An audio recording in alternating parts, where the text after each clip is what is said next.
Olá você, está no ar a primeira edição do Mister Mengão, o seu telejornal com as notícias do mais querido do planeta. Flamengo domina o jogo, vence o Vasco em noite de gala do goleiro Léo Jardim. Placar foi injusto. Bomba! Boto abre o jogo sobre mudanças de planos para 2026 e sobre contratações no Flamengo. Santos prepara vídeo de anúncio da contratação de Michael. Essas e outras você confere agora. Fica comigo até o final, porque aqui tem muito mais Flamengo para você. Meus amigos e minhas amigas, muito bom dia! Olha a minha cara de felicidade! Sinceramente, eu estava com saudade dessa cara. Vamos combinar, não tem preço acordar no dia seguinte de uma bela vitória, uma vitória tão importante como foi essa de ontem contra o nosso freguesão Vasco. O nosso Mengão queridão mandou ver para mais de 50 mil presentes. O placar de 1-0, né, não diz o que foi realmente a partida, né, porque o Flamengo jogou muito bem, gostei demais e foi sempre melhor do que o Vasco, que veio todo retrancado, explorando aí os contra-ataques, né, e só teve duas oportunidades ali no primeiro tempo, inclusive duas oportunidades ali perigosas, né, mesmo o cara estava impedido na primeira, o cara bateu na trave, mas está impedido. E a outra, o GB, o centroavante grandão, tentou tirar o Rossi da jogada cara a cara e, para nossa sorte, ele jogou para fora. Pronto, foi só isso que o time do Vasco conseguiu fazer o jogo inteiro. O Flamengo terminou a partida, para você ver, 22 finalizações contra apenas duas deles, que foi essas aí do primeiro tempo. Com 12 escanteios contra nenhum deles. Eu disse nenhum escanteio para o Vasco. Até a expulsão do tal de Cauã Barros, que foi criminosa, foi merecida, né? Logo aos 5 minutos do segundo tempo. O Flamengo era todo pressão, intensidade lá em cima, marcação alta, como a gente gosta, sufocando a saída dos caras. Parecia um time em final de temporada, me surpreendeu positivamente. Nem parecia um time que tinha voltado há pouco tempo de férias, um time que tinha tido apenas 9 dias de treinamentos. Rapaziada do Mengão mandou ver, me encantou demais com a sua intensidade e com seu preparo físico, principalmente até o final do jogo. Os caras estavam correndo pra caramba. O tal de Léo Jardim, como sempre, fecha o gol contra a gente. Nem ontem não foi diferente. O cara fez 15 defesas importantes, sendo 4 delas defesaças de almanaque, que impediram aí uma goleada do Mengão, que agora deu uma respirada boa nessa tabela aí. Tia, sai zica, sai pra lá. E até que, enfim, saiu da zona do rebaixamento, está lá em terceiro lugar ali, perdendo o segundo por saldo de gols, né, para o Nova Iguaçu. O Rossi não fez nenhuma defesa no jogo, foi um mero espectador e por isso eu vou dar para ele nota 7. O Royal jogou muito bem, gostei, fez bons cruzamentos, nota 7,5. O Vitão estreou bem, apesar de não ter sido exigido na defesa, mas ele mostrou tranquilidade nas saídas de bola e até arriscou um chute de fora da área que passou ali perto do goleirão lá deles, o tal de Léo Jardim. Nota 7,5 para você, garoto. O Léo Pereira fez outra partida muito boa, mostrando que já merece ser convocado para a seleção brasileira. Tá jogando muito, Léo, parabéns, 8,5. O garoto Daniel Salles mostrou personalidade e fez até boas jogadas ali, né? Mas foi substituído pelo Alexandre no segundo tempo, nota 7,5, e parece que ele sentiu alguma coisa na coxa. Para o Alexandre, que entrou no seu lugar, eu também vou dar nota 7,5. Gostei, apoiou bem, foi lá na linha de fundo, cruzou, gostei. Para o Pulgar, eu vou dar nota 7,5. Ele foi seguro na parte defensiva, com bons passes, inclusive verticais, durante o jogo, mas não escapou de levar aquele amarelinho, né, constante na sua carreira. Nota 7,5 para você, Pulgar. O Everton Araújo jogou muito bem, obrigado, esteve firme nos desarmes e participou de várias boas jogadas do ataque do Flamengo, nota 7,5. O Léo Ortiz entrou no seu lugar no finalzinho, aos 42, e não teve muito tempo de fazer nada. Vou dar nota 6 só porque é o Léo Ortiz, ele merece. O Carrascal, para mim, foi o melhor do Flamengo, né? O colombiano, além de fazer o gol, criou várias oportunidades, apareceu em todos os lados do campo e deu muito trabalho para a defesa do Vasco, né? Ele foi quem mais desarmou, ajudou o Flamengo a manter a posse de bola no campo de ataque muitas vezes. No segundo tempo, o Carrascal acertou uma bela chicotada na cara da bola, abrindo o marcador com um golaço, aço. Nota 9 para você, garoto, parabéns.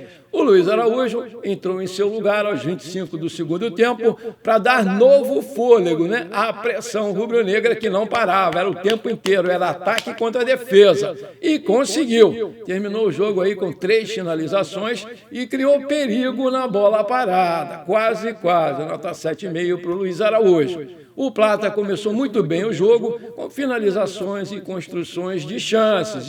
Entendeu-se muito bem ali com o Emerson Royal na direita e criou bastante volume de jogo por ali. No segundo tempo, obrigou o Léo Jardim a uma grande defesa num chute cruzado de fora da área. Deu uma cansadinha ali no segundo tempo, mas foi bem. Eu gostei do Plata, nota 7,5. O Bruno Henrique, né, mesmo jogando como centroavante, apareceu bem na área com 2 cabeceios sensacionais, perigosíssimos, um deles obrigando o Léo Jardim a fazer outra defesa cinematográfica. Gostei do Bruno Henrique, 7,5. O Pedro entrou no seu lugar, brigou bastante na área e fora da área, saindo para buscar a bola e ajudar na pressão do time. Recebeu poucas bolas, vamos combinar, na área, e uma delas ele girou muito bem, com liberdade, mas chutou para fora. Ai, meu Deus, eu vi aquela bola entrando. Depois ele criou uma boa oportunidade, puxando a marcação e dando um passe com açúcar para o Plata chutar de fora da área, com perigo aí para o gol do Léo Jardim. Vou dar nota 7,5 para o nosso Pedrão.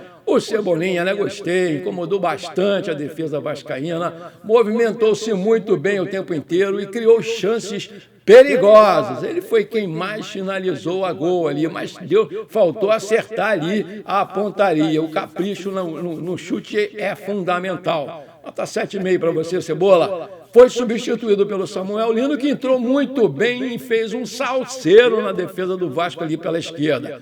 Abriu espaços, pressionou, finalizou perigosamente e criou grandes chances. Gostei, Samuel Lino, 7,5 para você, meu filho. E para o Felipe Luiz, que mesmo contrariado visivelmente por ter colocado quase toda a sua cavalaria, só faltou lá o Arrascaeta e o Jorginho, né, que foram poupados, né, por terem aí uma condição física especial. Faltou também o De La Cruz, faltou o Danilo, que estavam entregues aí o departamento médico do clube, se recuperando de lesões. E também faltou o Saúl, que está operado, está lá na Espanha. Eu vou dar nota 7,5 para o Felipe, porque mesmo com menos tempo de pré-temporada e sem estar nos planos de voltar a jogar contra o Vasco, o time do técnico, né, mandou muito bem em campo e foi um time intenso e foi dominante o tempo todo, como foi em 2025.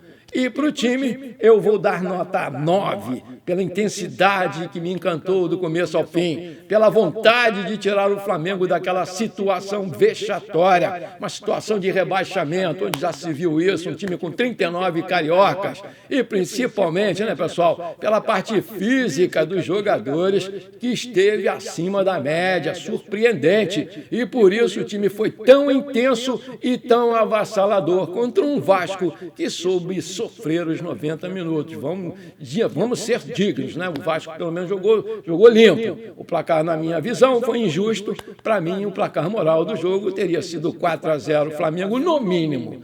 Domingo tem mais contra o Fluminense e eu espero, sinceramente, que o Felipe Luiz repita a dose, porque ninguém aguentava mais ver aquele time de garotos, né, contra profissionais, uma tremenda covardia, que ficou provado que não funciona. O planejamento foi errado, funcionou contra o Mirassol e não agora. E ainda bem que o presidente BAP foi lá no CT Ninho do Urubu e fez valer a sua autoridade. Parabéns, BAP. E acabou com aquela sandice de querer continuar a jogar com os garotos o resto do Campeonato Carioca. Ah, para com isso, vamos combinar. Parabéns, BAP, gostei, nota 10 para você. Maravilha! Se você está curtindo esse programa, então não esquece, manda abraço agora no like para fortalecer o nosso canal. Tá esperando o quê? Me ajuda aí! Se você não é inscrito, bora lá, aperta o botão inscrever-se, aperta o sininho ali, dá uma hypada no vídeo e pronto, valeu, muito obrigado! O Michael está cada vez mais perto de ser anunciado pelo Santos. Inclusive, o clube da Vila Belmiro já tem um vídeo até pronto para anunciar o jogador rubro-negro, de acordo com a apuração da reportagem do Coluna do Fla nessa quarta-feira. O Santos só está esperando aí o ok do Flamengo para publicar o anúncio do Michael, né? Entre as partes, salário e tempo de contrato, 4 anos, já estão acertados, né? Porém, o jogador não abre mão do dinheiro relacionado às suas luvas, que o Flamengo entende que não é justo pagar. O Michael cobra 2 milhões de reais de luvas pelo contrato assinado em 2024, né? E o Flamengo entrou com um acordo para dividir o valor ao longo desse período. Esse número cheio é de 28,8 milhões de reais, né? O rubro-negro entende que não precisa mais pagar nada, mas o jogador reclama que topou parcelar algo que deveria ter sido depositado no ato da assinatura do contrato. Em 2024, o Michael rescindiu com o Al Hilal da Arábia Saudita e o Flamengo não precisou pagar ao time saudita pela contratação. Desse modo, o clube tem que pagar luvas para ter o passe que estava nas mãos do atleta. Por isso, o alto valor de quase 30 milhões, que foi dividido pelo tempo em que ele esteve aqui, ou que ele está aqui. Por isso, ele tem um salário de 1,5 milhão de reais mensais. Vale destacar que o Michael foi relacionado para o jogo de ontem contra o Vasco.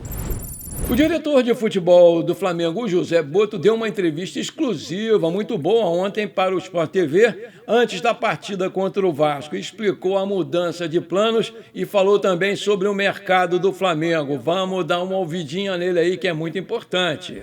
Aqui no Maracanã, converso com José Boto, diretor executivo de futebol do Flamengo. Para a gente começar, Boto, falando primeiro desse planejamento, a mudança de planos nesse início de temporada e a presença dos titulares hoje aqui no Clássico contra o Vasco. Como foi feita essa configuração, essa combinação e essa mudança de rota? Boa noite. Bem, boa noite.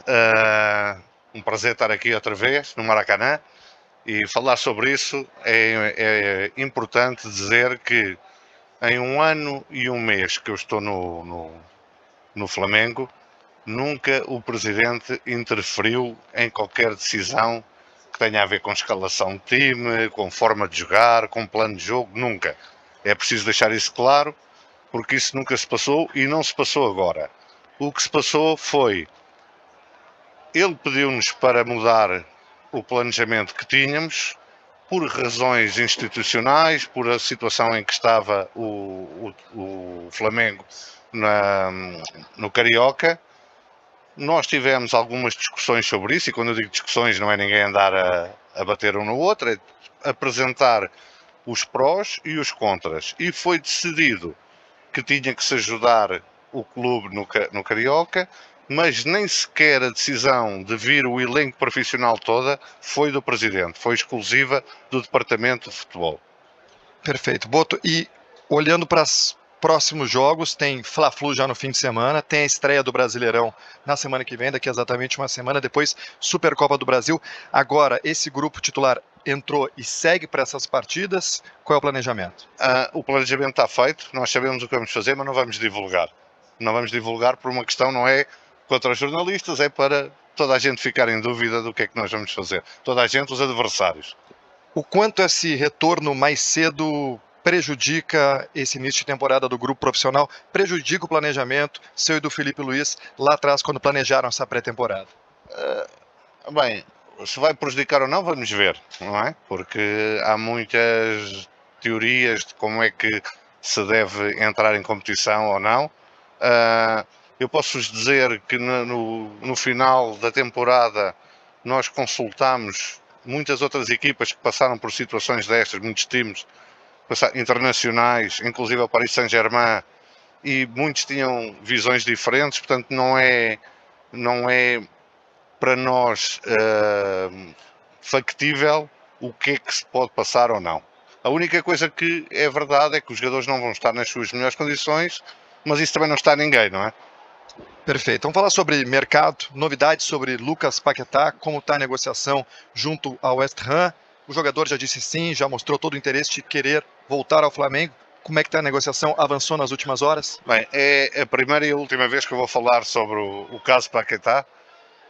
É sabido, não vamos esconder a ninguém, que nós queremos muito ter aqui o Paquetá.